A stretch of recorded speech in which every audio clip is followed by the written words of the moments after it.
All right, great. And we're live. Thanks for joining me, sir. Can you hear me, Damien?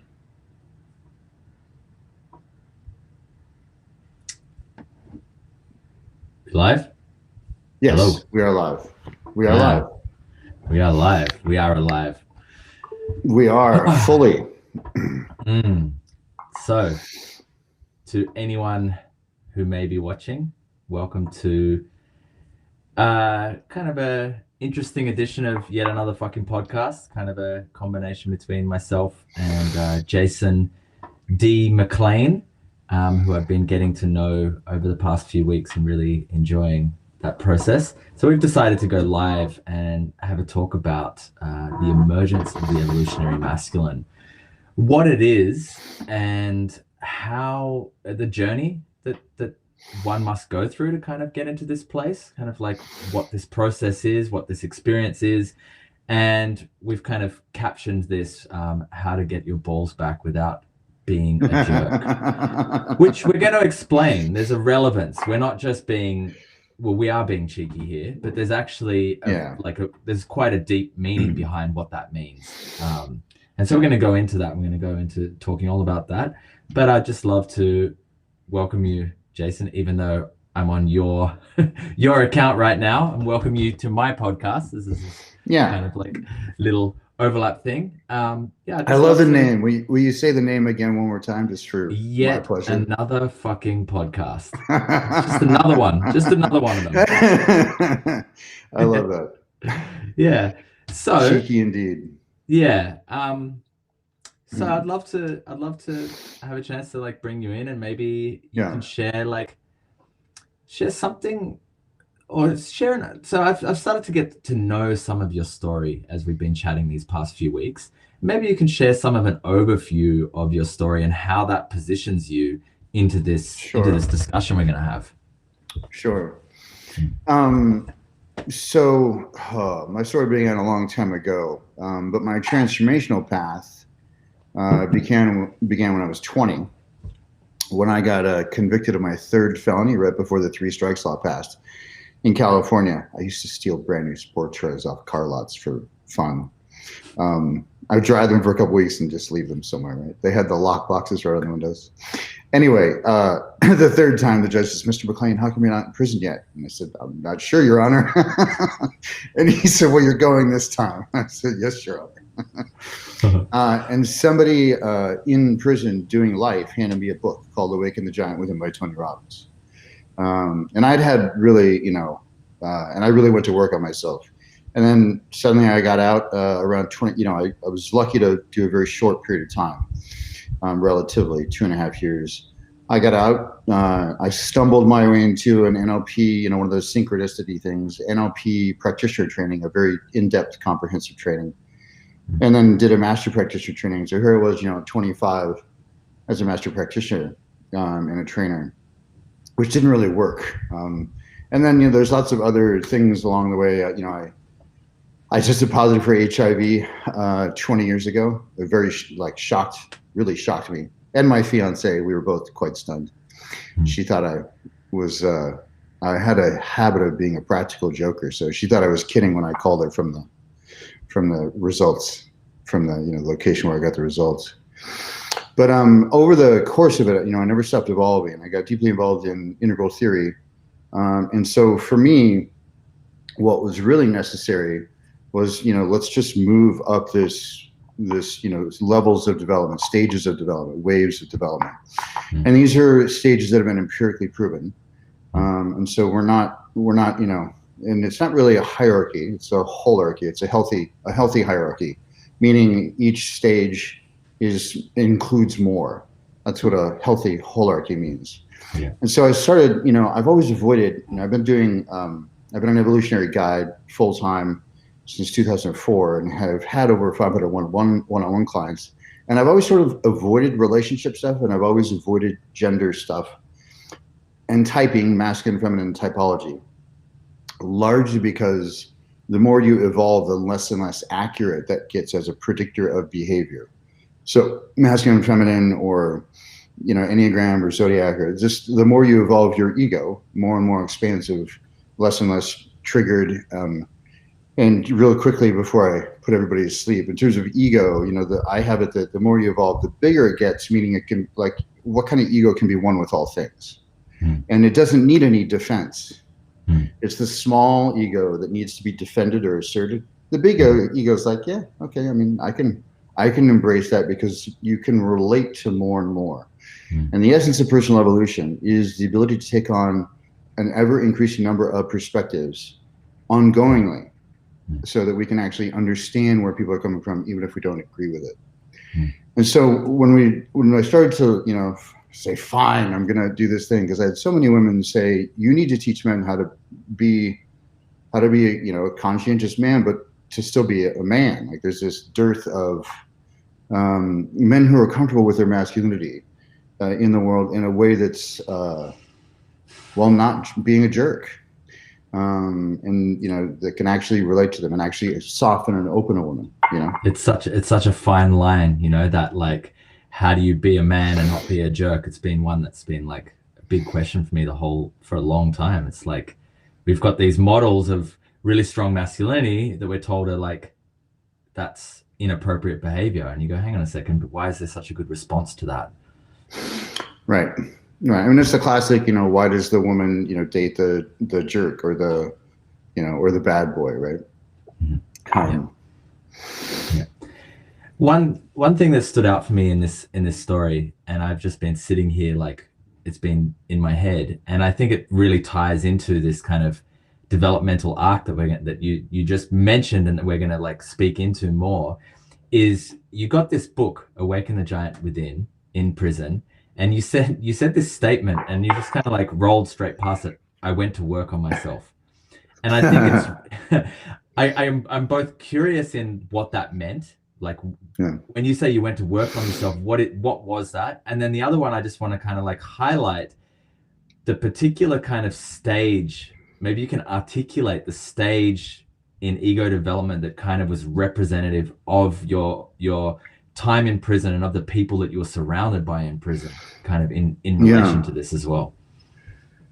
Well, I don't want to geek out on spiral dynamics, but there's a lot of for those of you who are aware of it, it's the evolution of values, which is part of we don't want to bore you too much with it, those who are listening, but it is behind everything that Damon and I are talking about.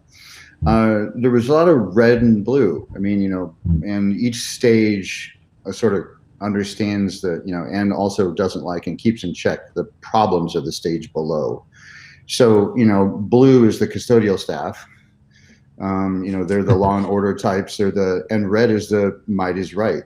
And we mostly imprison those people, but what I kept hearing that really got me to go, yeah, no, I'm not, is I would hear people being released for parole saying, I'll see you on my next violation, brother, to some random person.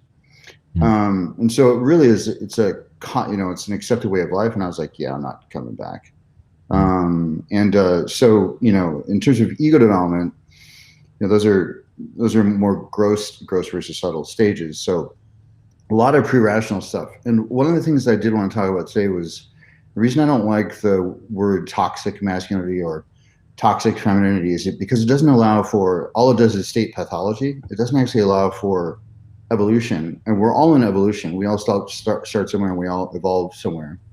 And there's always something we have to let go of to ascend, and something we have to embrace. We have to expand our world view, or we can, regress, dig in, regress, and contract. But that's not, that's part of evolution as well. But it's not that direction we're talking about.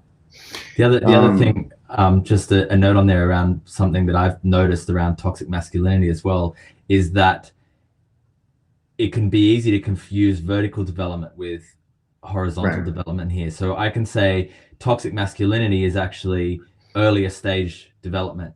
Yet some of the earlier stage development may have healthy attributes that will look dysfunctional to higher stage development or more complex stage development, but it's actually a healthy expression at that level, and necessary expression at that level of development. So if we do that, we start to have, I think this is the actual thing that we need to be focused on. We actually have developmental privilege, and developmental privilege is when I start to pathologize earlier stage developments rather than recognize their value and their importance in the entire spectrum of development of human consciousness. Right, right. And I do want to lay out, I'll just lay out pre-rational, rational, and trans-rational really quickly for people so they understand. So pre-rational, rational, trans-rational would be the three most basic stages we talk about. And so, these are levels of increasing wholeness again. So instinct, intellect, intuition, egocentric, ethnocentric or nationalistic, and world-centric. And there's lots of other ways I could label them. I won't go through it right now. Vengeance, justice, grace is another one, in terms of, anger or response to things like that. And so if we, sure, pathology can happen at any stage, but I think most of what we talk about with toxic masculinity is actually pre-rational stuff, which is like he's possessive, he's protective, he's like, but there's, toxic feminine or pre-rational femininity as well, which is, I remember I was in a relationship with a woman who was in a sorority, or had been in a sorority, wasn't in a sorority, and she told me stories about the women poking holes in the condoms when they were going to have sex with the wealthier guys. Like it's a thing that she said that the women did, and so there's all sorts of ugliness of pre-rational, and so that's that's the gold digger on the feminine side. It's the possessive, verbally abusive boyfriend on the masculine side. So, nobody gets a pass. We just have a focus on masculinity in our culture being bad. And I think all pre-rational behavior is not great. It's less than optimal. It's less than optimal. So, yet at a particular time in human history, it was essential for us to get where we are now. Yeah. And there's still aspects of it that are essential, and that's where we're going with this evolutionary, we're masculine. That actually there are components of this that we want to embrace. That's kind of a little bit of the getting the balls back. Yeah.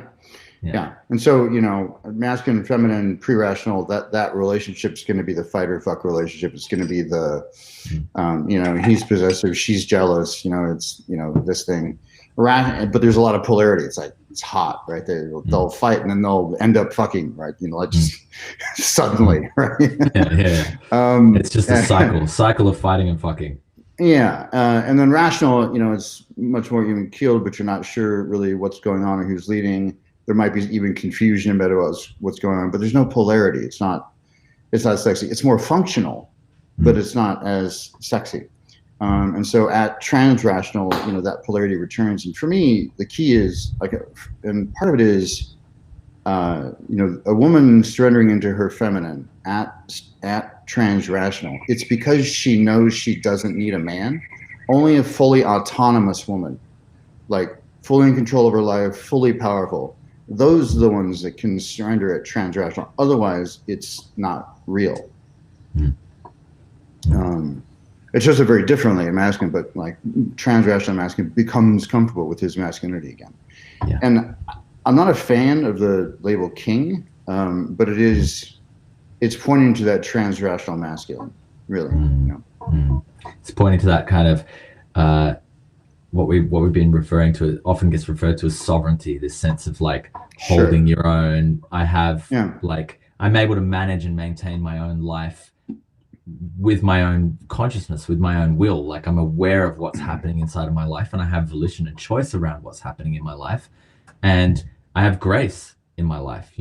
Grace is a royalty term as well. I have grace in my life. I'm able to move through life quite easily, and do what I want to do to some degree, but not from that pre-rational do what I want to do of like I'll just take someone else's stuff. From a trans-rational, it's like do what I want to do in a way that's actually starts to be really generative and contributive. And interdependence. At pre-rational, there's a lot of codependence. Rational is independent, and trans-rational would be interdependence, which is a chosen dependency. It's like a complementary relationship, but it's by choice. The other thing if you don't have sovereignty or independence or autonomy, meaning, like you could support yourself financially, or, there's a lot of hunger I've seen with men. So they make bad choices so that they can have sex with a woman they probably shouldn't be having sex with. Been there. I talk about like one of the things I've said is don't fuck below your pay grade. And a lot of people, I didn't explain it at first, and so I got predictable results. But what I was saying there was, if you're not being met, like if it's like the woman who dates or man who dates the person who's like really great in bed, but they're not so smart, and they're like, oh, I can't believe afterwards they're like, I can't believe I'm sitting here with this person I can't talk to. To me, that's just a mistake. Like it just should be avoided. And but until a man realizes once he gets over his hunger, then he can start to make those choices. My post prison, I had sex with a lot of women, and most of them approached me. I was very lucky because I was horribly shy. I mean, every woman I ever dated, not had sex with, but every woman I ever dated approached me because I was actually incredibly shy, painfully so. But in my mid-20s, I had this spiritual sexual awakening where I should back up, actually. I was very fortunate, of all the things in my childhood, one of the great things my father did was he explained to me everything I would need to know about the female anatomy at a very young age, like books and, like, here's how to find the clitoris, here's how to find the G-spot, feel for the ridges, gently. I think I was the only third grader that knew the word perineum. But he also taught me about consent in a very crude way, I was 8. So he said, look, if you're ever with a woman and she doesn't want to do a thing, that's fine. Let it go. Some other woman will want to. It's not worth going to jail over, or it's not, it's like basically like get her permission. If she says no, don't worry about it. Move on, not a big deal. It's a very crude way of looking at consent, but it was also 1978. And so, I'm getting this incredible education. Now, the rest of my childhood was, I ended up in prison, so you can imagine what the rest of my childhood was like. But there was one area he really had nailed, and it was, a shame-free sexual environment. So, and he gave me a couple of other pieces of advice that served me really well. One is, always, her body's a feedback-driven system. So any sounds you're noticing are always, like her depth of breathing, all that. Always have your attention on her pleasure as more important. And, and again, while sexuality has changed a lot and evolved a lot over the last few decades, there's a lot more openness around just the female anatomy. At the time, he said, they'll be so grateful that you just cared about their pleasure, that you'll never have to worry about your own. And it's served me well. And I also just, I love the female body. I have a reverence for it, and a reverence for the feminine. And like you were speaking to, like some men people misinterpret a higher stage. So a lot of guys look at that as something other than it is. And I would rather worship the feminine than worship God, to be honest. It's a place to put my worship. Like, I love being in love, and I don't even have to, like, I've been watching that roller skating video for I don't know how long, all week long. I'm like, that's my muse. Don't ever have to meet her. It's just such an inspiring, the way she is in her body, the way she moves, her skill, her comfort, and her like, she's taking pleasure in her own femininity. To me, that's truly inspiring. That's when you can't help but be transfixed, by that. And so you were, because of this. Yeah, go ahead. Well, no, go on. You finish your thought, and then I'll. Well, I just want to, like, the reason part of the reason we're having this conversation is because there is such a, like, we don't need less masculine in the world now. We need more. We need men of integrity and grace and clarity to stand up, and say, like, there's no such thing as post-truth. We need truth to return.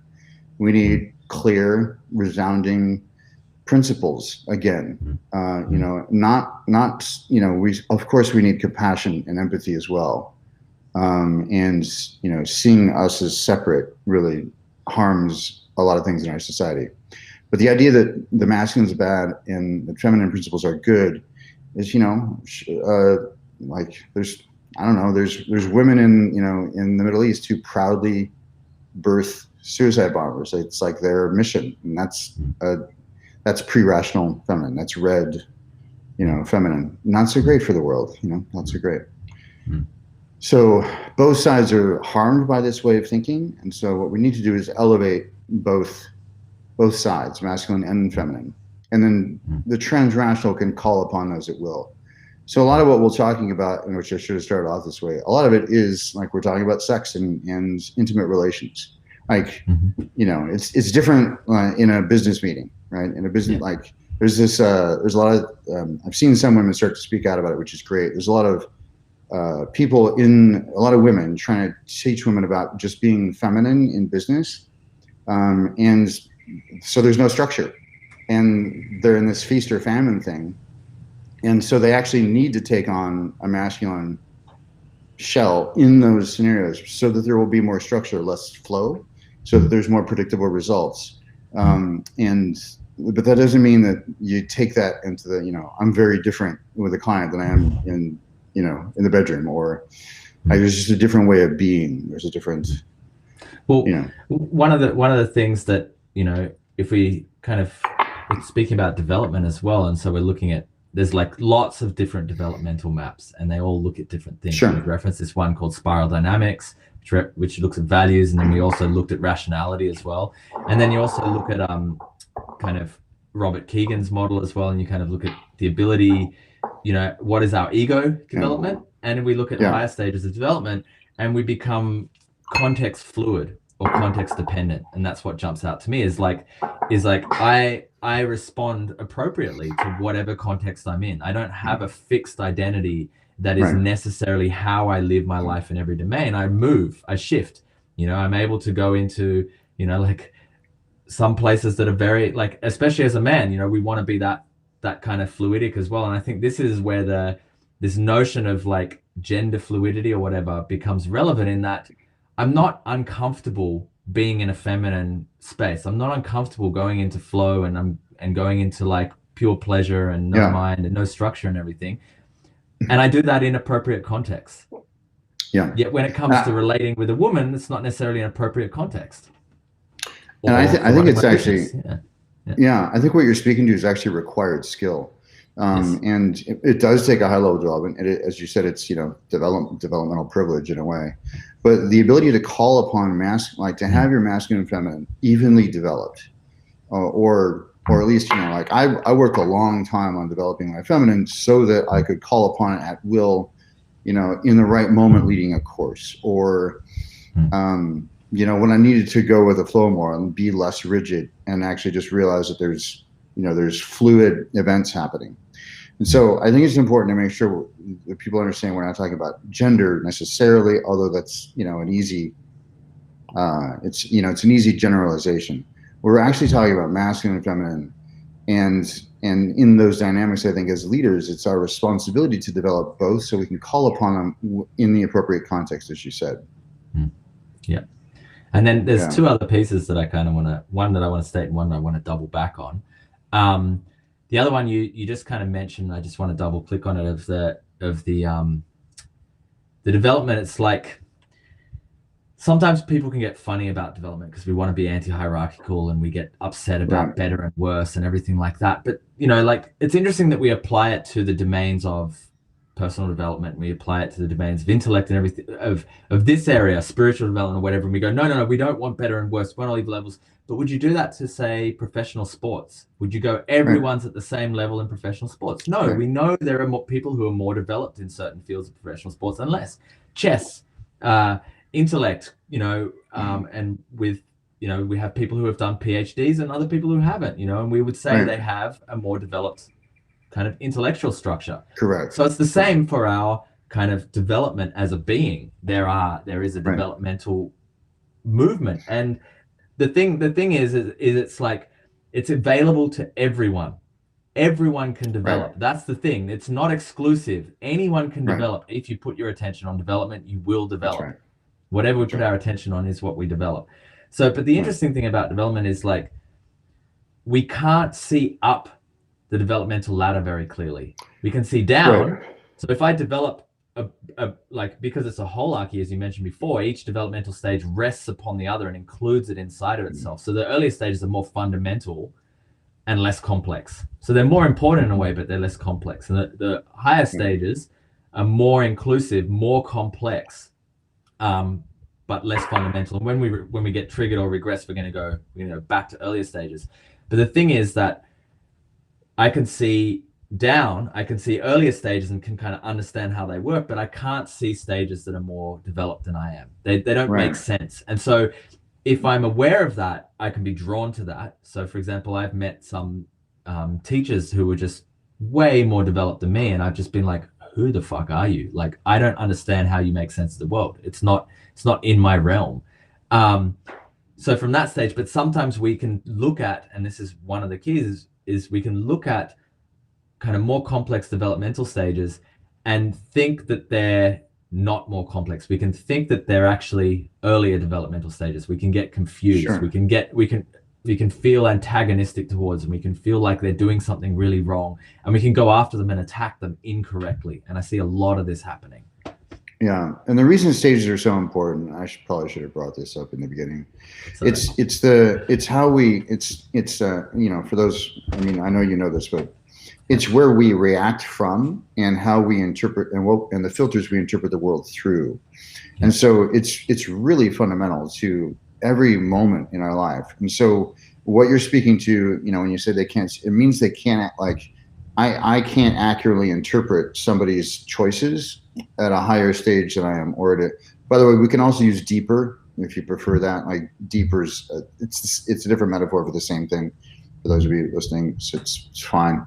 But it's simply our interpretations of their behaviors aren't going to be accurate. And how this shows up. Like last night, I posted a thing about just statistics. Because I kept seeing these memes about COVID and the recovery rates. And I'm like, those aren't the numbers. Here are the numbers. Here's the raw data from Johns Hopkins University. Here's it. And I'm probably going to piss a bunch of people off right now. And here's a percentage calculator. So you can actually see what the percentage is from people who test positive versus who recover, right? Because it's not 99.9%. Currently, it's around 2.7% in America, which is about 1 in 45 die from it, right? Now, I get that there's other complications. So I get this message from somebody I didn't know last night saying, stop fear-mongering. You're no evolutionary, you false fuck. In a private message, I was like, okay. Yeah, because there's this belief that if you're going to be evolved, you're supposed to either be cut off from the neck down, or really from the like lower rib cage down, like heart's okay, but cock is not. When really, it's everything. It's all the energy centers are open. Yeah, we're more alive. We're more. We have more. We have more cock. We also have more feeling, more heart. We also can communicate more effectively. We also have. And we're also more spiritually aligned. And to me, that means like I can see truth or benefits in all spiritual paths. I just don't, subscribe to the invisible friends part, but it means that I'm like, yeah, I could see that that's spiritual, and I could, and to be living spiritual purpose, which for me is the replacement for, mythology, is to have a spiritual purpose that transcends context. And so this myth that, you're supposed to, and I've said everything's self-hypnosis, but we can't ignore facts. It's like gravity still works. Numbers are still numbers, you know what I mean? And I get that there's some variables, but there's this idea that we're to be evolutionary. And fortunately, I've been dealing with it for 14 years, ever since I labeled myself an evolutionary guide.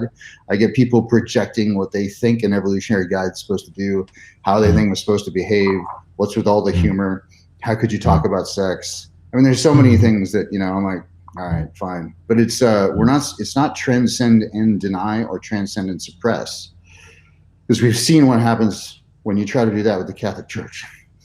It's transcend and include, which means all of your energy centers are even more open, more on fire, and you have more life force coming into the world, I think. And so, anyway, I just want to make sure people understand why stages they affect our everyday life as we move through the world. It's the base from which we react from. and the filters through which we interpret. So stages of development are critical every single day. Yeah, and whether we're aware of them or not, or whether we know them or not, they're influencing us, Right. and they're influencing everyone around us. And a lot of the, you know, I just feel like there's a fork in the road, and there's many forks in the road of where we can go. But I just wanted to throw out like a lot of the major concerns that we're seeing in the world. You know, yeah, let's go here now. We'll double back to the other one. Yeah, go for it. Yeah. A lot of the major concerns, a lot of the what's being called the culture wars, a lot of the problems around the election in the US is actually different developmental stages butting heads against each other. But there's not necessarily an awareness that there are different developmental stages where each one. So the thing about a developmental stage is it informs my reality. If I'm in a particular value structure, that is my value structure, and I believe that is the way the world is. Like, it's not that the way the world's supposed to be. The way the world's supposed to be, and it's not like I'm like choosing to do that. That is me, and so I can't come along to someone who believes, you know, that's the way the world is or the way the world's supposed to be, and tell them something different. They go, oh yeah, you're right. No, for them that is the truth. Our developmental stage determines our truth and how we relate to the world from that. And so it's really important to recognize that when we're fighting against someone else for representing something different than us, they see the world the way they're saying. That is their truth. And to try and impose a different perspective onto them is a sort of violation. And it's like really hard to get away from that, to not do that. But we see that, and maybe, you know, I know that you're a big political geek, and I'm sure you've seen this all the way through politics. Yeah, I do. I wish you know, there's a part of me that wanted to write a piece. I used to read 50 political blogs every morning before most people woke up. I was a news junkie. I was a political junkie, and I stopped it in 2006 because I was just getting. I still do read important Supreme Court decisions, but I read the actual opinions. I don't consume any news on it because you're going to get the headline that's, you know, you drill down into it. I mean, these are very complex legal arguments, and so I like to read them. But the problem with the vilification of the other value system, meaning, oh, they're just evil because they think differently than me or see the world differently than me, is a fundamental problem, because if we're not seeking to understand what motivates them, then it's never gonna be solved. And so we have this, like, there's a bunch of real concerns with, you know, with, say, people who supported Trump, and they're very different too. I know lots of people who are very intelligent, who are business people, and who just liked him because he was an outsider, not part of the political establishment. I know some people who, you know, well, I don't know these people, but I know that he's certainly got a contingent of, you know, nationalistic, racially motivated people. I get that. It's not everybody, though. The thing is, you know, the supporters are and I don't like making sweeping generalizations about anybody. I mean, you can't say all men are blank or all women are blank. I mean, we can't say that anymore than we can say all white people are blank, or all black people are blank, or all Asian people are blank, or where all Americans are blank. You can't do that. Or even all Californians. I mean, I lived in Texas for a couple of years on a consulting contract, and I met people who were as progressive hippie as you can get, and as, you know, tobacco chewing, you know, cowboy boot wearing as you can get. Like, they were full spectrum, because, you know, it's such a large diversity.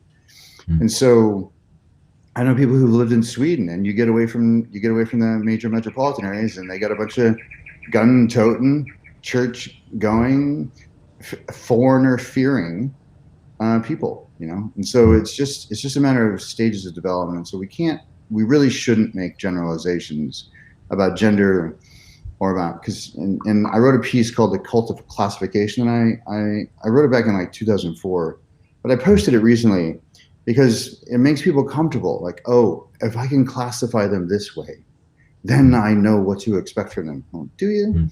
And is it accurate? You know, and even if you meet them, once they think they know your zodiac sign or something, like, oh, now I know. Really? Do you? I don't, you know.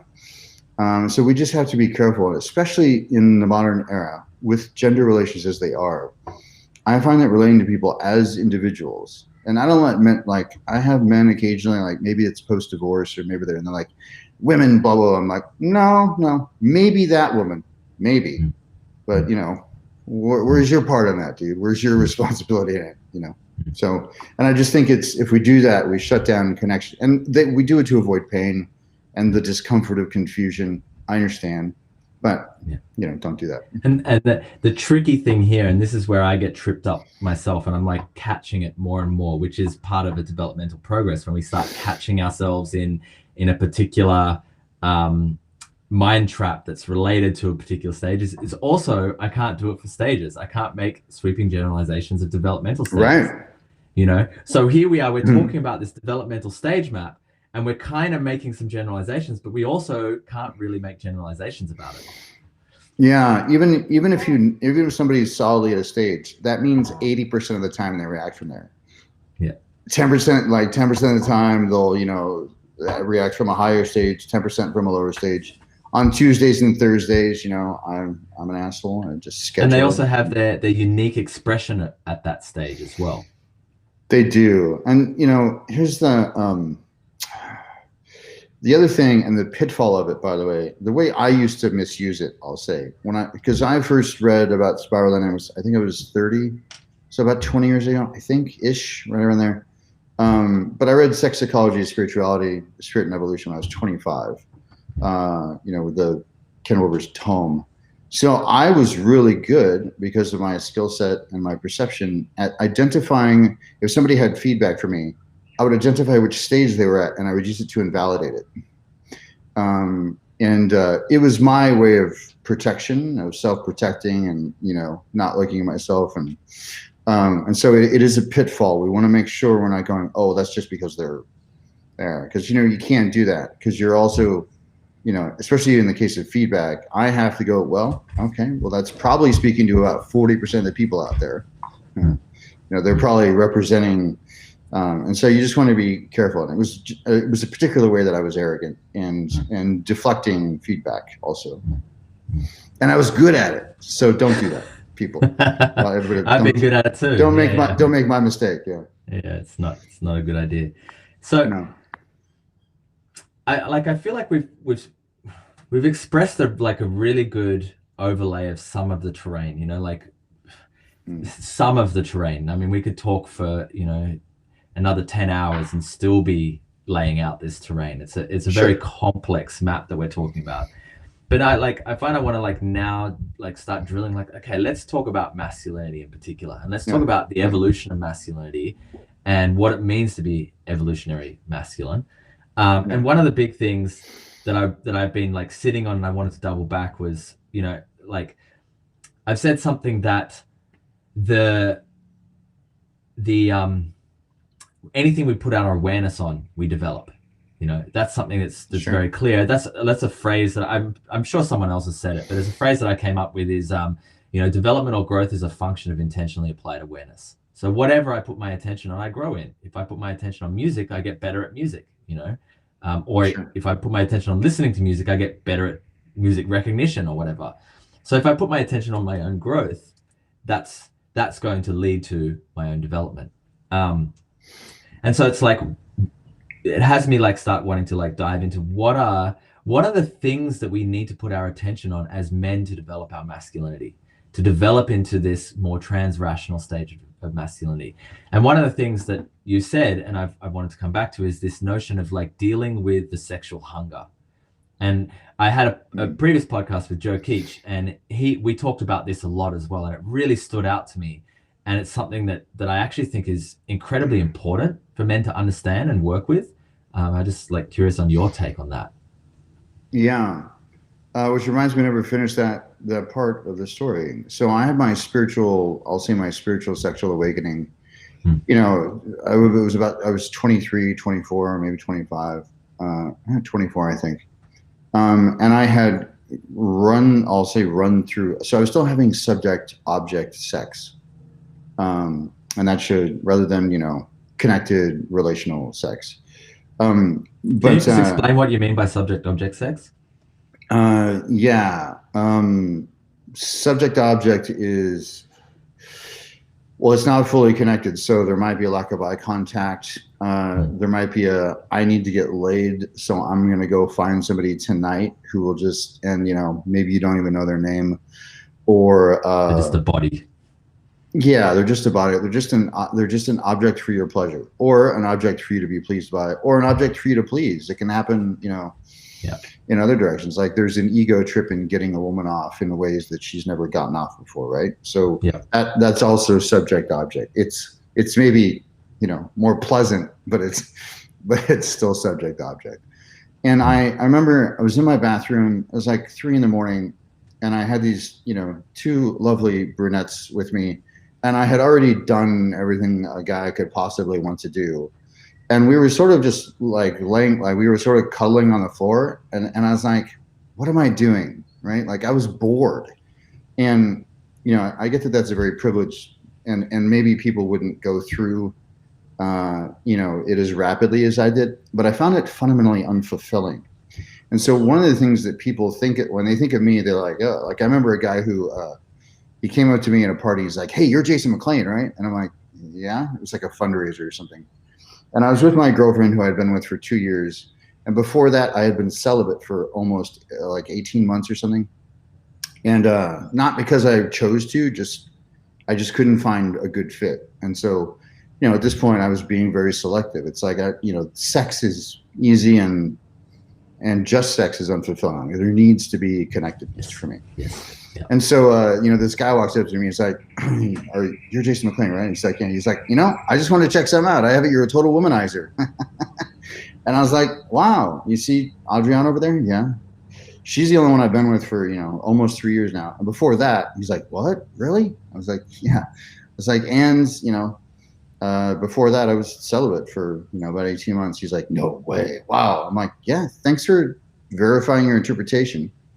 And what the realization I had in that moment was, if he were in my body with my skills, he would be a womanizer. That's his projection onto me of how he would be operating. So I don't have that much sex. I mean, I think I went 11 months with no sex this last time because I couldn't find a fit. And I was also making sure I was clean from the previous relationship. I think it's irresponsible with someone else's heart to actually engage. I have it to engage in intimacy with them if you're not fully available to them. And I was still, getting over my most recent love of my life. So that but I'm only able to do that because I burned through all that sexual hunger in my 20s and found it ultimately unfulfilling. Now I am like ravenous and insatiable when I'm in love with a woman. Like I'm like, all the time. I know what you're talking about. I can't get enough. But I might not even be fully hard until the third time we have sex, because I need that connection. All of it. They need to be intelligent. Our hearts need to connect. I need to find them, inspiring, not necessarily and I don't have typical, I have, my own preferences and tastes, but it's certainly not a woman in a modeling magazine. It's more to do with how they are in their body and their comfort with themselves.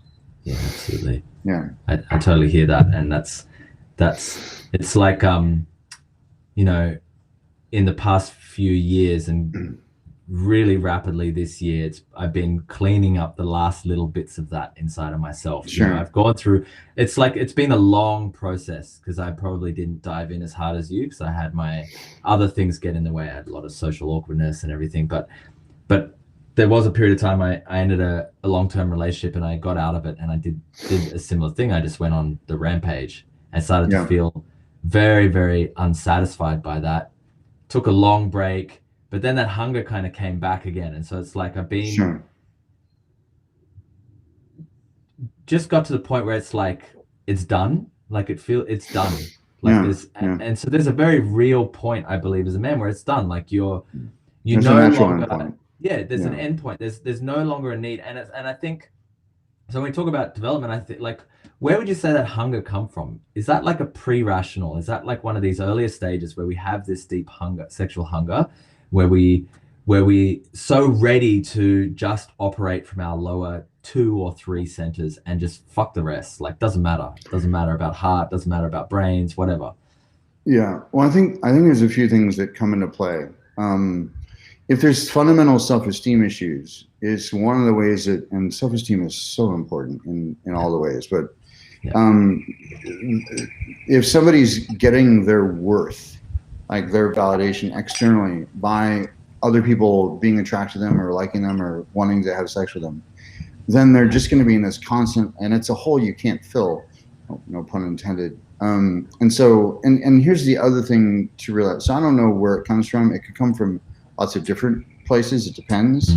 Hell, it could come from, a hormone imbalance. It could come from simply a lack of self-awareness around it. Like, I mean, you have to develop enough self-awareness or metacognition to be able to recognize what's happening. You need to be able to step outside of yourself. And a lot of people don't even ever, and I have it, that's the fundamental skill to develop. And it is a skill, it's an interior navigation skill to develop yourself. And until you have that, then you can't even notice there's a problem. You'll just be in that, you'll just have the same kinds of relationships with every person you get in a relationship with. And, but it could come from self-esteem. It could come from lack of awareness. It could come from also social conditioning. Like I noticed, I noticed for myself, it was very much wrapped up with, partly media, consumption of media that tells a lot of interesting stories around men and men's sexuality, and then also the schoolyard in high school. Very, very strong. It took me a long time to untangle the impact of the schoolyard, whereby your social standing was determined by how successful you were with women, with girls, at that age. Yeah. And that it got embedded deep inside of me. And it was like I had something to prove to those young teenage boys that were my peers at the time, even though they don't exist and they're nowhere near in my world anymore. It was somehow that was so embedded that I still had to prove to them that I was valid. I was a valid man, Yeah, I was, I was very fortunate.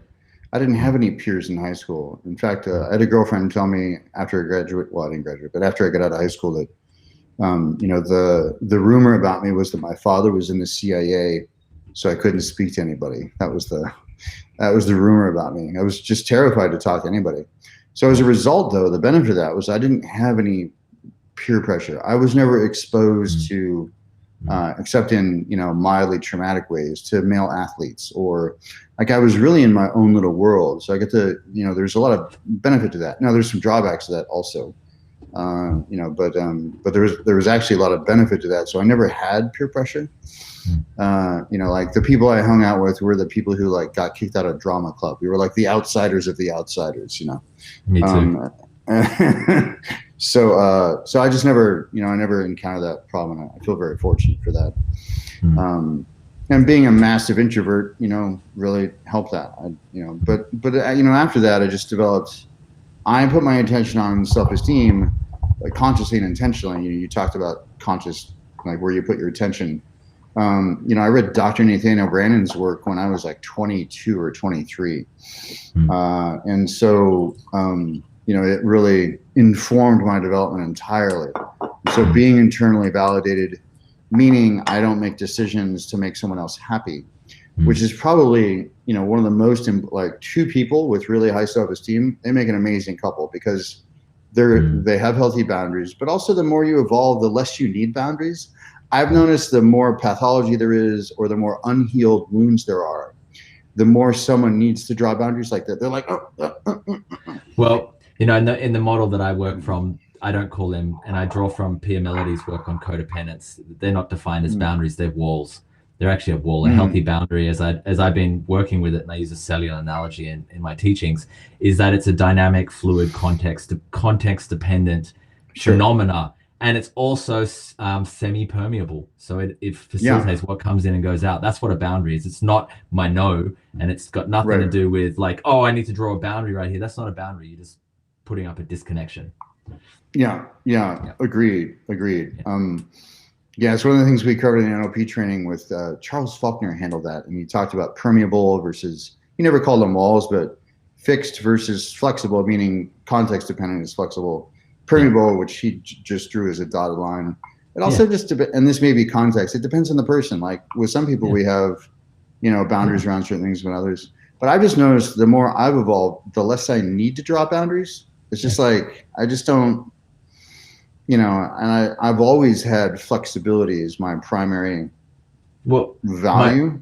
My it's just a little side tangent, but the way that I posit boundaries now is that I am a boundary.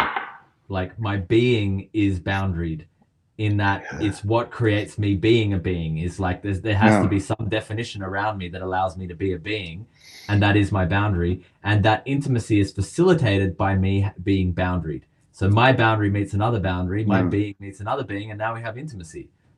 Yeah, and I actually believe having healthy boundaries and the ability to communicate. So the ability to know when they're there and effectively communicate them.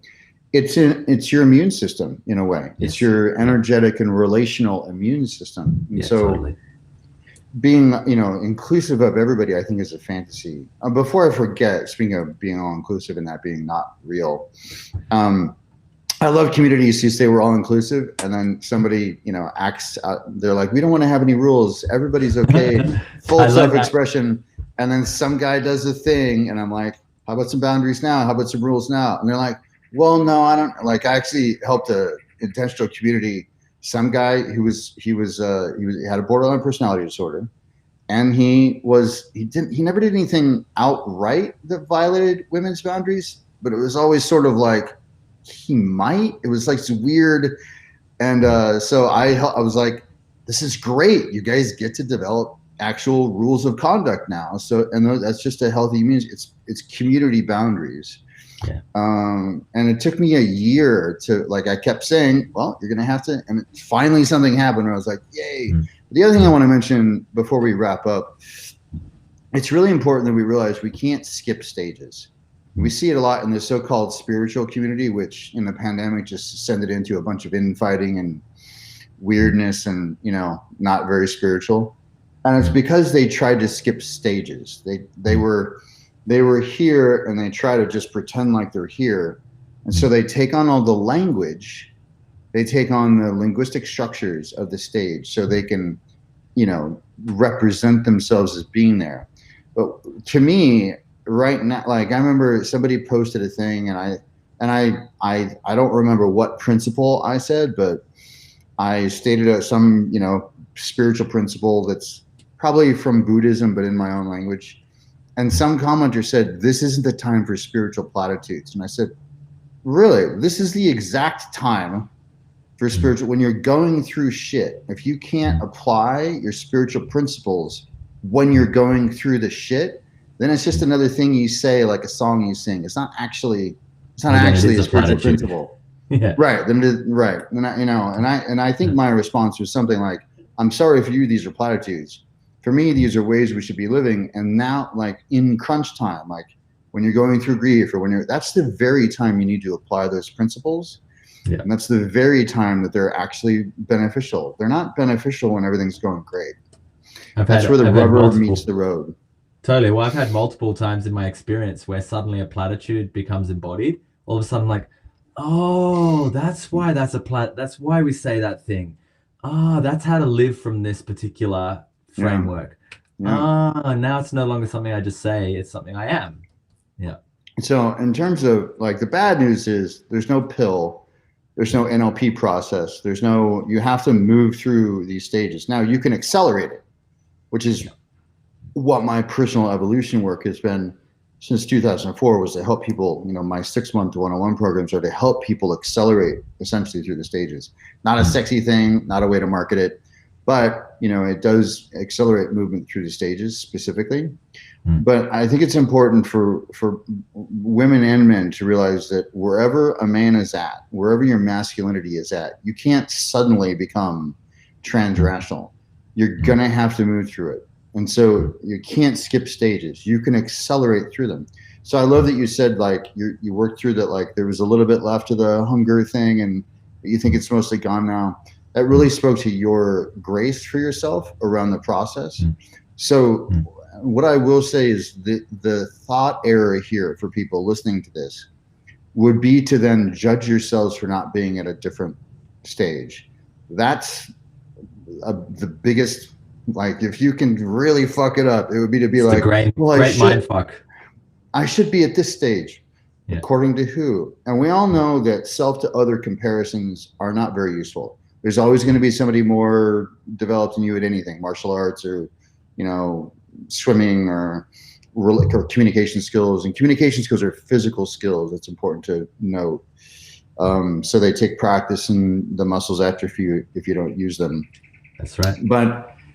But we have to, what people know, self to other comparisons are very useful. But what the insidious one is the self to idealized self, which is another kind of self to other comparison. You fucking made it up. You made up something in your head about where you're supposed to be at, who you're supposed to be.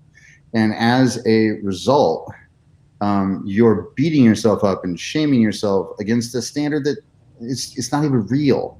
And so accepting where you're at, and then knowing what you need to let go of or heal to move up the stages, and what you need to embrace. That's the key component of personal evolution, and the ability to take on an ever-increasing number of perspectives and experience, more and more freedom, more and more flexibility, more and more like baseline joy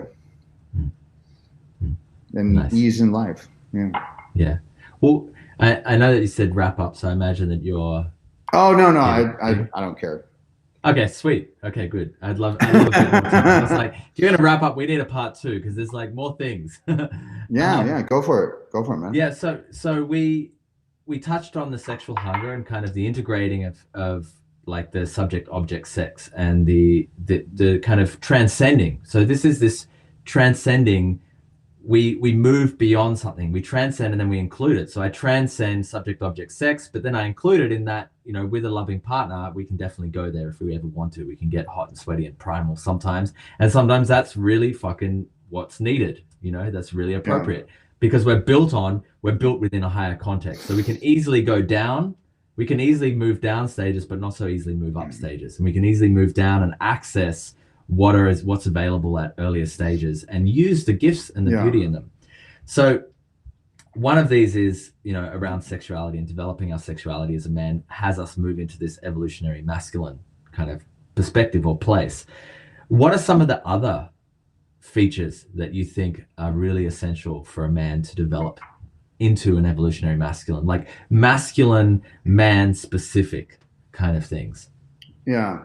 I just noticed that the software you're using, I'm not seeing the comments, but I just looked on Facebook, and there are some questions that we'll get to. Yeah. So I just want to, for people watching, we will get to your questions. So a couple of things. One is, you have to get over just it's wrong to be a man.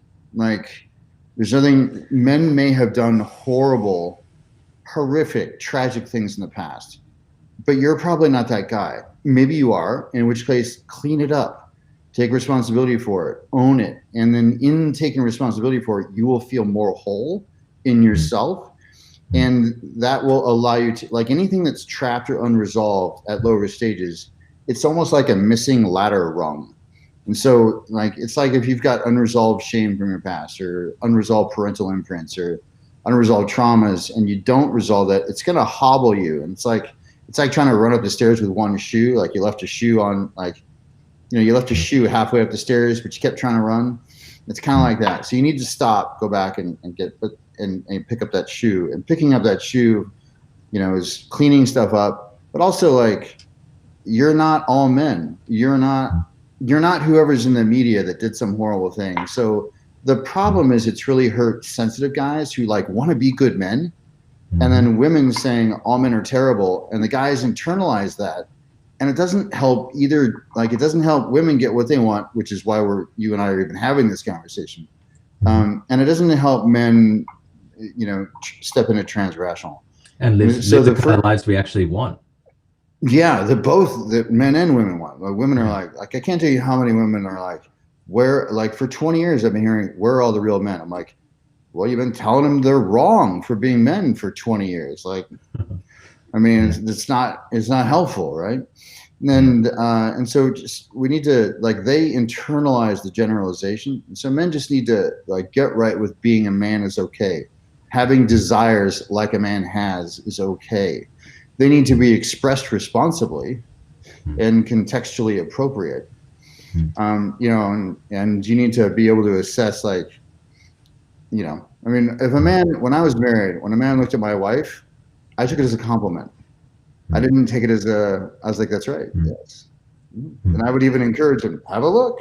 She's beautiful. Yeah, and that comes from this kind of like ability to actually deeply trust, and the ability Yeah. to deeply trust comes from self-confidence, because Yeah. I'm not actually scared. I'm not actually worried that someone's going to take my partner away, and then I'm going to be left with no Right. partner, and I'm going to, like, that's it, my life's going to be over. I'm actually, no, like, one, I trust that I'm worthy enough to have my partner, and that she's going to Right. have my back, and that if she Which is didn't, self-esteem again. then Yeah. I would also be worthy enough to go and find another partner who would, you know, so it's That's not actually right. a concern.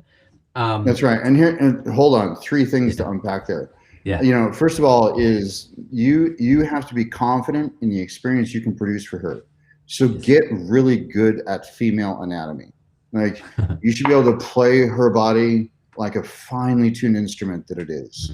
And so once you know, you can produce pleasure for her in a way, but also, like, if you get jealous, it's going to have the opposite of the intending effects.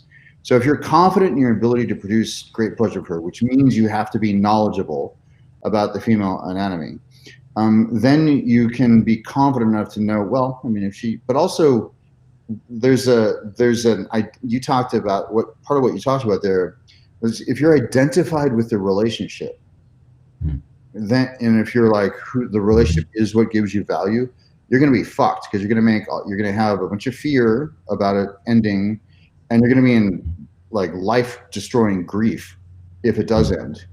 And so, you know, I don't, which it will end if you hold that perspective.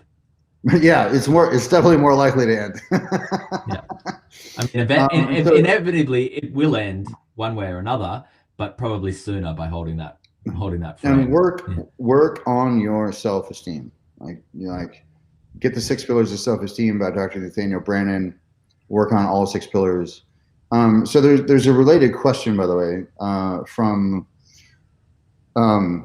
Matt Davis. How could you transition a rational relationship to trans-rational? And I think this is really important, which is why it's the last question, but it's like the last in the line. But it's, first of all, you have to have an open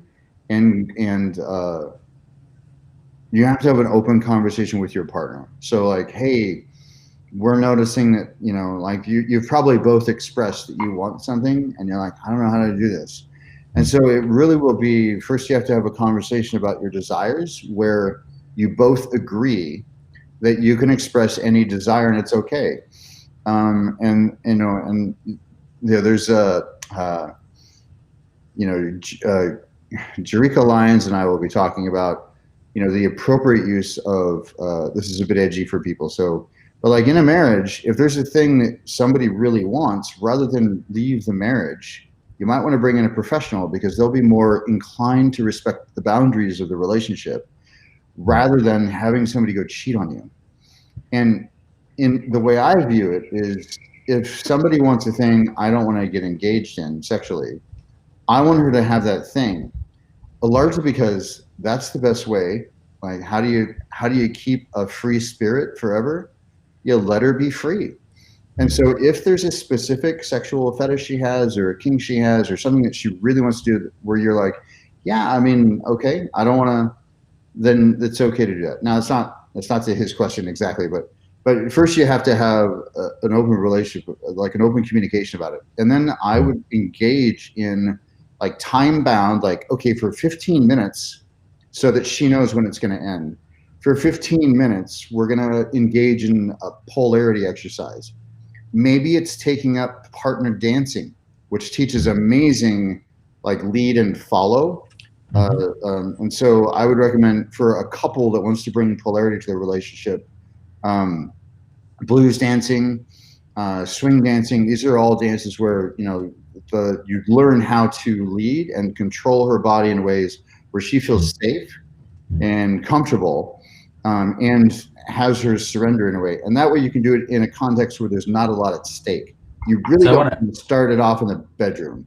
Like you don't want to, it's too much pressure. People are too sensitive. Something doesn't happen the way they want. They feel hurt.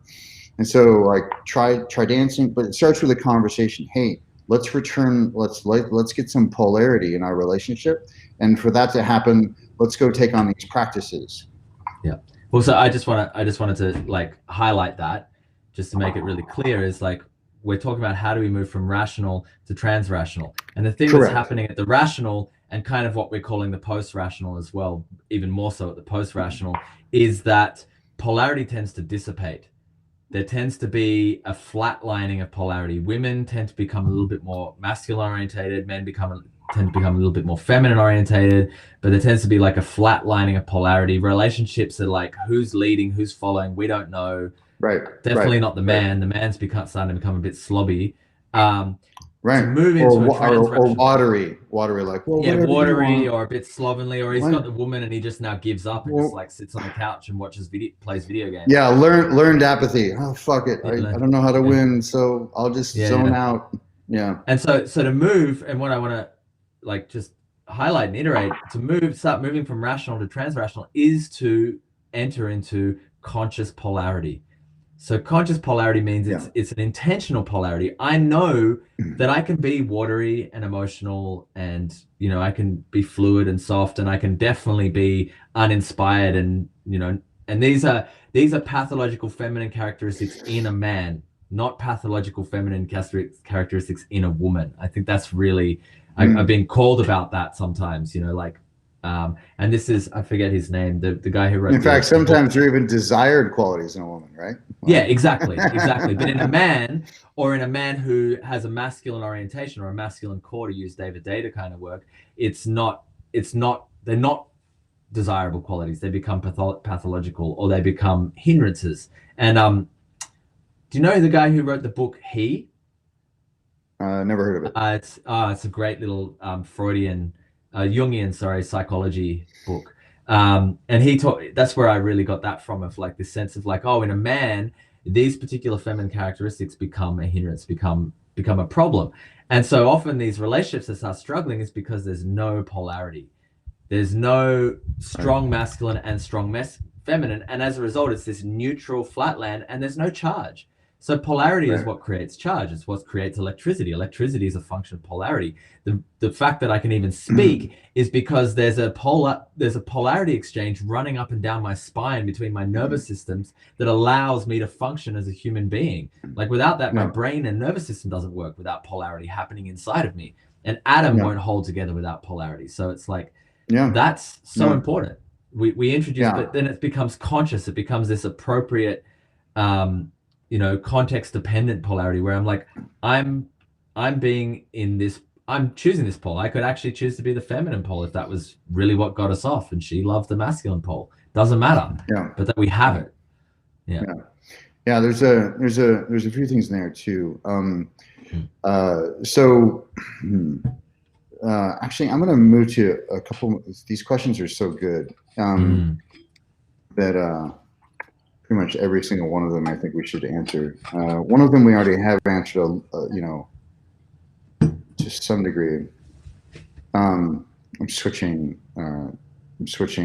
browser windows so I can actually see them at the same time. William asks, will you guys like to comment on the recent trend of simplification of masculine and feminine polarity work? There are lots of coaches now teaching that men should always lead, protect, etc., and that women should always submit, serve, etc. So I think we've addressed some of that already. Like, it just depends on context. I also disagree. Like, I have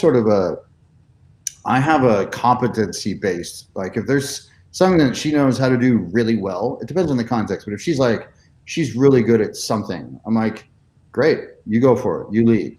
And that maybe that's a business meeting, maybe that's it just depends on what her skills are. And that's a fundamentally transrational perspective though. Like so my comment to William's question is, they're not coming from a transrational perspective, which is okay, by the way. There's a lot of people that tried to skip stages and so they need to hear, like recently somebody There's a guy who I won't name because I don't want to promote him at all, but he's sort of refreshing for like a month. You're like, yeah, and he puts out these daily or sometimes multiple times a day Facebook posts, with a smiley background, and it's always something about, and it's very two-dimensional. It's difficult to fit something into the character limit that allows for the pretty background, by the way. So I just think it's fundamentally a challenge, but they're coming from a lower stage of development. And so they are, and they're also trying to reset things. Like there's an overcorrection happening, I think, in masculine feminine dynamics. And so women are like, and so he even talked about like a man should wear, a certain kind of shoes, and he shouldn't shave because to do so is getting rid of his masculinity. My assertion is if you needed a beard and boots to be masculine, you never found your masculine core in the first place. Yeah. And so there is a lot of two-dimensionality out there. Yeah. And I have trouble anytime somebody says somebody should always blank, especially in a couple. I've got an example for that. So recently I went out with someone, and we kind of spent a significant portion of the day together. And in the morning, I've never really surfed before. Like I did it once and it was terrible. And so I'm like, I want to learn, and she surfs. So in the morning we went out to surf, and she was teaching me how to surf. She was leading, she was telling me what to do. She was like giving me instructions, everything, the whole thing. Yeah. And then we came back to my place, and she helped me in the garden, and it's my garden and I'm kind of in control. And I led her, and I was telling her orders. And she was like, yeah, tell me exactly what to do. I love it, And so I was leading in that context. And then, it was just this kind of like flow before. And that's what I hear you say. In the surfing, she's got way more experience. It would be stupid of me to try and lead us into surfing. Like it would not have any decent outcome, or to avoid going for a surf with her because I don't want to be following her lead, Right. And those are the only options that are available to me if I hold that mentality that I have to lead all the time. Yeah. It's a two-dimensional mentality, which I just, generally have trouble with. And for instance, so I've been cooking since I was 8 years old. So I can count the number of times, including when I was married, that a woman has cooked for me. Like, I don't think I need both hands. It's like maybe a half dozen times in my life that a woman has cooked for me, largely because I enjoy cooking for them, but also because it's just like, it's great to, pleasure her and then also cook her breakfast, or to, like it's just a nice thing to do. And it's a way to do the providing thing without a monetary. Like somebody asked me recently, like, well, aren't they going to just be interested in, because I said something about, providing. And I was like, I think you and I might've been in that thread together. And I was like, well, I didn't even think of money. I was talking about like providing an experience. Like she comes to my house. She never has to worry about, anything. Like I can sense when she's hungry, I make stuff up, on the fly when I'm going to cook. It's always good because I've been cooking for 42 years. I used to joke that it was sort of my third date, seduction move was, can I make you dinner? I love this. I just want to highlight again, like some of these little snippets, because I can sense when she's hungry. And there's something that I think that it gets missed when we start talking about dominant submission, we start talking about leading, following, we start talking about masculine, feminine polarity, and we immediately assume we're heading towards, pre-rational perspectives, and think that the dominant or the leading male just means that like he does what he wants to the exclusion of her. Like it's got nothing to do with her and he's just going after what he wants, which could be further from the truth. When we move into this transrational kind of place, actually, I'm leading from a highly attuned and responsive place. I'm actually aware of her, and I'm leading us into an experience that benefits both of us, in which she's participating by letting me know subtly, or sometimes not so subtly, what she's desiring. And her desire and my desire is often to have a great experience together, as her desire often is as well, creates that between us. And so it's just a dance. It's just a dynamic dance. It's not one person is over the top of the other in any way at all. Like no way. And And there's this really stupid idea in masculine, feminine, and also uneducated people around dominance and submission with BDSM that and there's also a place where this is misused.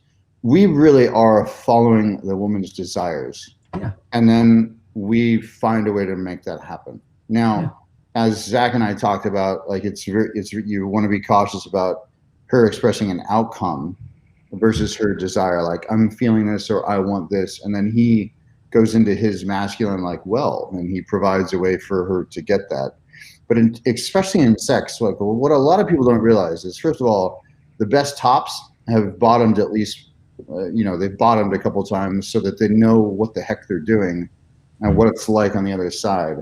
But also, the bottom in a BDSM situation really does set the limits and boundaries. Like, so it's her consent that starts the game, or that's right. That partner. And so the best DOMs are really attuned to their bottoms, and they're really providing pleasure in a way that stretches their boundaries, but also doesn't violate them. And you have to be very cautious about that. But there's this silly idea that you're just gonna. And it's all about the man. If we're looking at this dynamic from man and woman, it's all about the man and what he wants. That's not it. If that's what you're seeing, that's not what we're talking about. And likewise, women at lower stages of development will use that dynamic to manipulate men. And subtly, the man loses his masculine core, because then he simply becomes, in a way, he becomes her sub without her even knowing what she's doing. She's like, I want, and he's just so eager to please her that he ends up not drawing any healthy boundaries. And then the polarity begins to erode again. And then she wonders, what happened to the guy I fell in love with? Young, intelligent, very attractive women are notorious for this. Yes. Because they just don't know their own power yet. They really don't. Yeah. I mean, and they have no idea. They have no idea how powerful it is for them to express a desire. They really don't. Like, and how much men, Zach and I talked about devotion, but I think devotion may be, something about, I prefer reverence. I certainly feel devoted also, but I think it's important for women to understand the power they wield. But I'm not saying to suppress any of your expressions, but just, men, be aware if a woman's at a lower stage of development, all these principles can be misused by somebody at a lower stage of development. All of them. Yeah. And then just like spirituality is misused to get people to, give all their savings away or fly, things into buildings. Or what I think is really relevant is that as we start developing into these more complex stages, more complex perspectives, we start to develop an immunity. We have an immune system, our boundaries that we were expressing before, that just doesn't buy it. It's just like, no, that becomes less of a concern the more developed we are, because I'm just not liable to be led by that. It's just not, it's not in my field. Yeah. It took me one relationship to one really bad, yeah, me too. Love of my life, 3.5 years, trying everything I could to make it work. Not really realizing what was happening. And so Karen has a question. Some coaches claim the masculine does not surrender to love. I disagree and see there are moments when this should be welcomed in a relationship. I'm really interested to hear your thoughts. Yeah, so a while ago, I wrote a piece on stages of romance. And I have it that pre-rationals fall in love. And I can't even remember my own thing, but one of them was step into love. But I believe in surrendering to love. So in fact, it might be the only thing I surrendered to. But I'm a romantic. I mean, the work I'm doing with Lily, the reason that, she's the cynic and I'm the romantic in that project duo.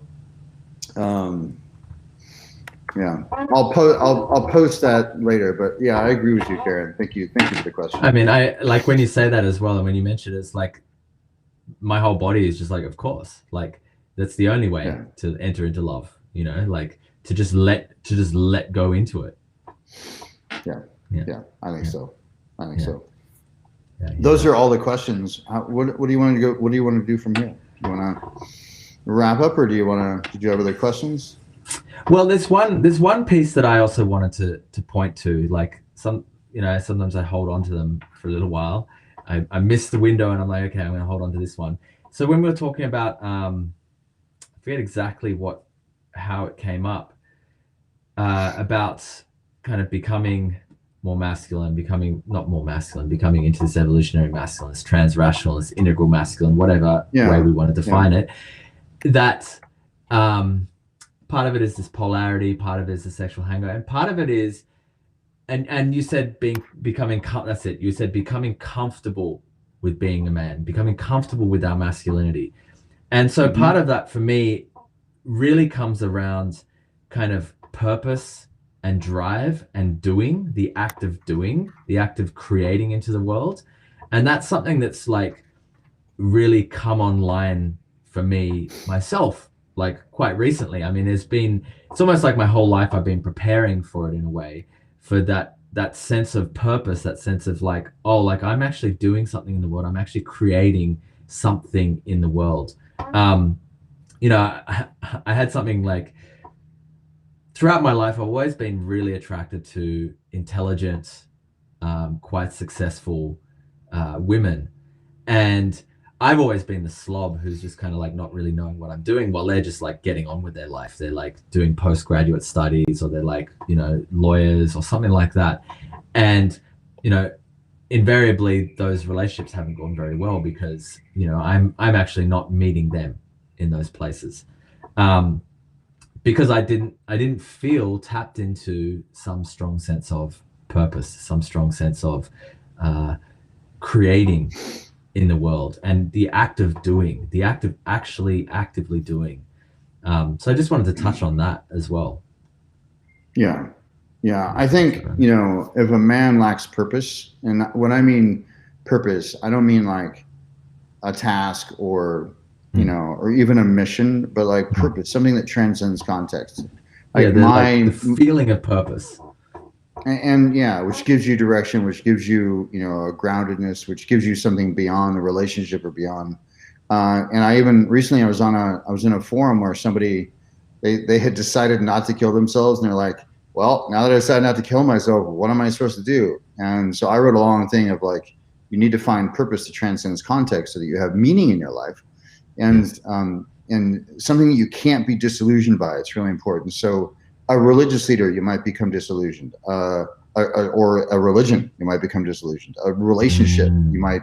And so if you put those things, or even your reputation, or, the more you identify with the thing, the more likely you are to lose yourself if it's taken away from you.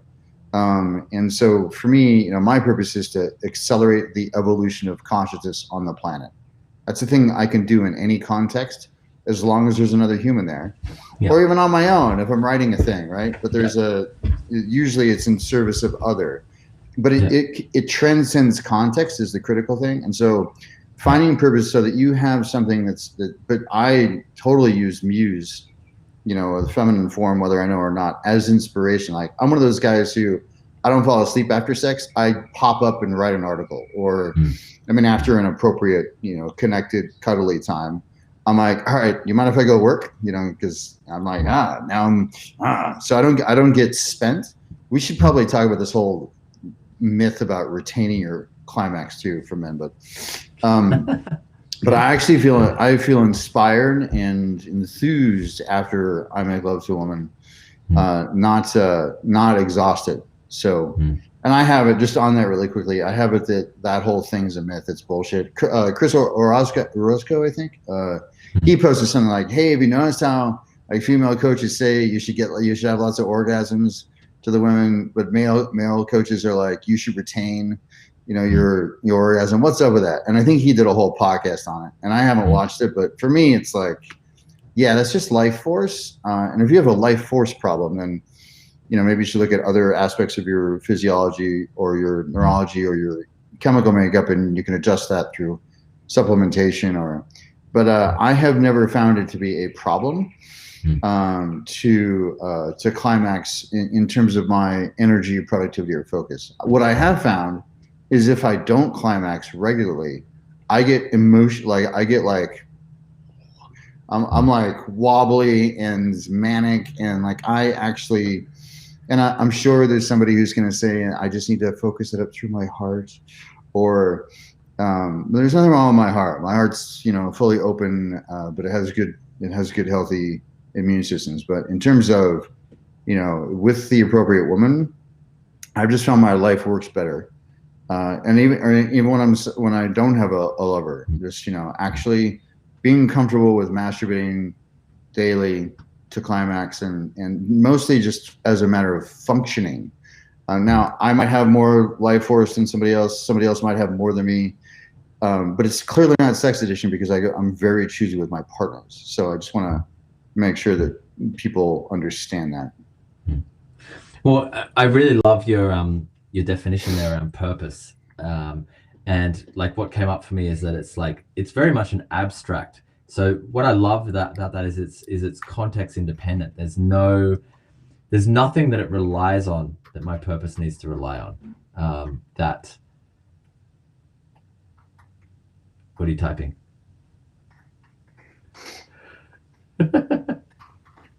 Responding to someone? Yeah. Yeah. I just love that. The context independent nature of purpose. And so that's going to seem abstract from the outside, but from the inside, it's going to make a lot of sense. It's going to be aligned with my whole being. I have a similar model. Yeah, and my purpose is to evolve consciousness. It's like it's very clear, and it doesn't matter how I do it.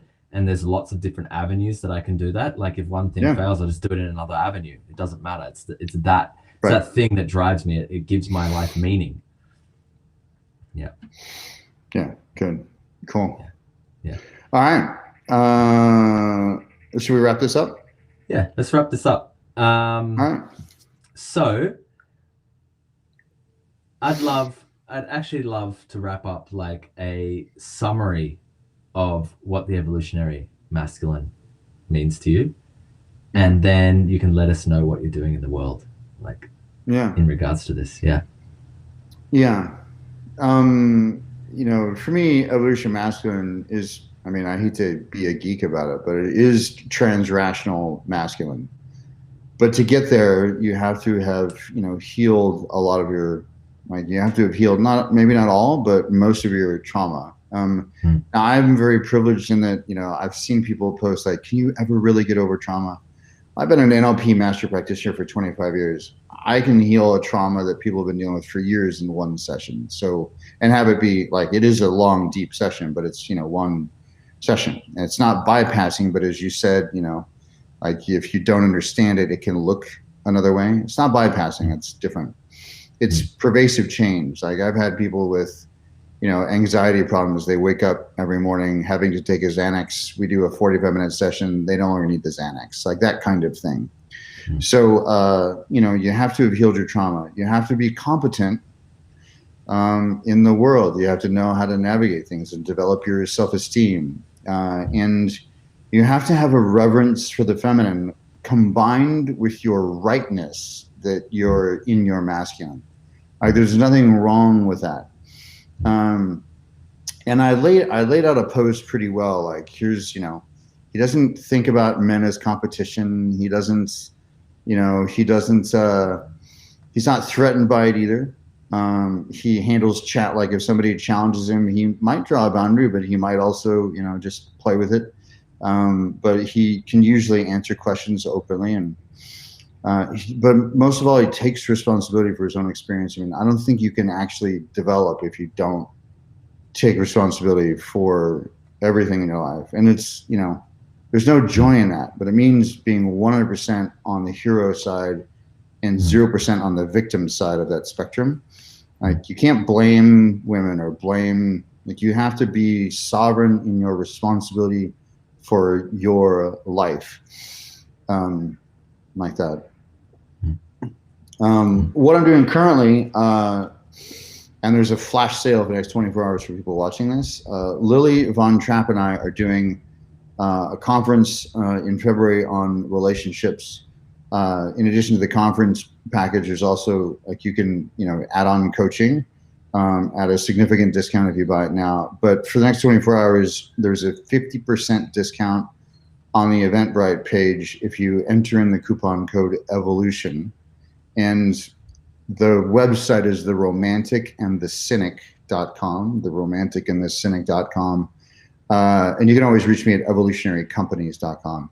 But theromanticandthecynic.com, I just want to warn you, the website is not finished. There's nothing up there that's in error, but it's not finished. And I wanted to finish before today, but it's up enough. It's, finished enough. But there's a ticket button there. It'll take you to the Eventbrite page.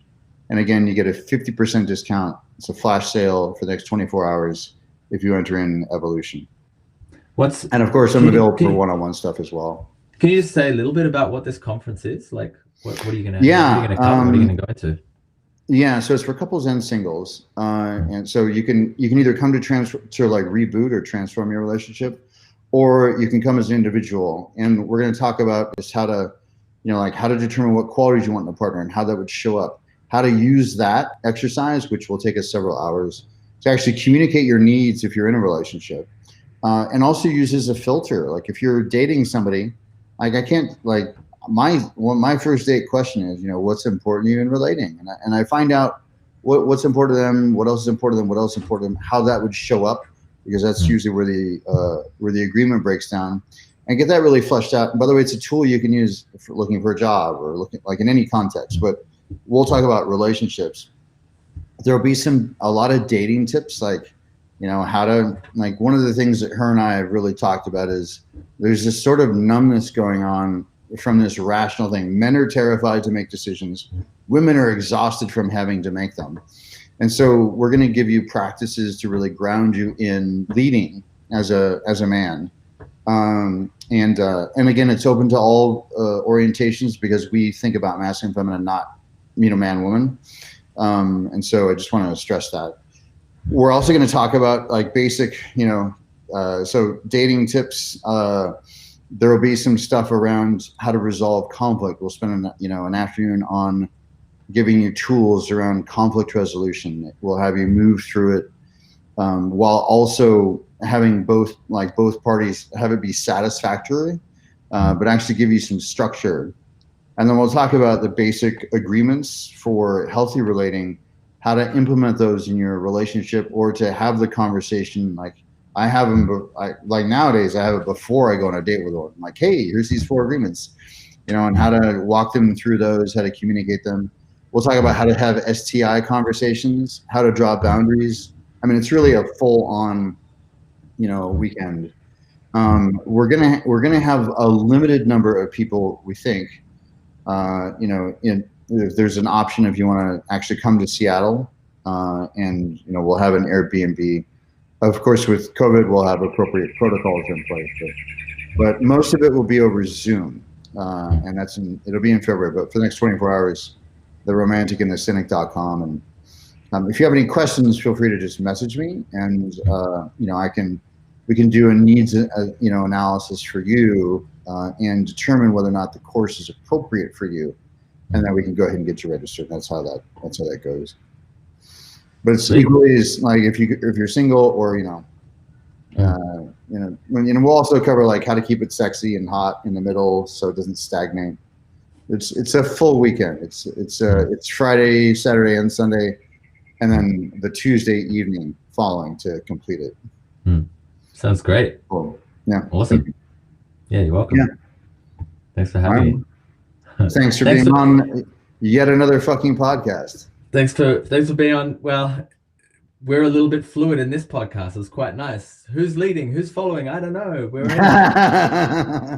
I'm still not sure, but it's all good the whole way through. So thank you. Oh, good. Thanks, Jason. All right, man. Thanks for your time. Appreciate it. Same.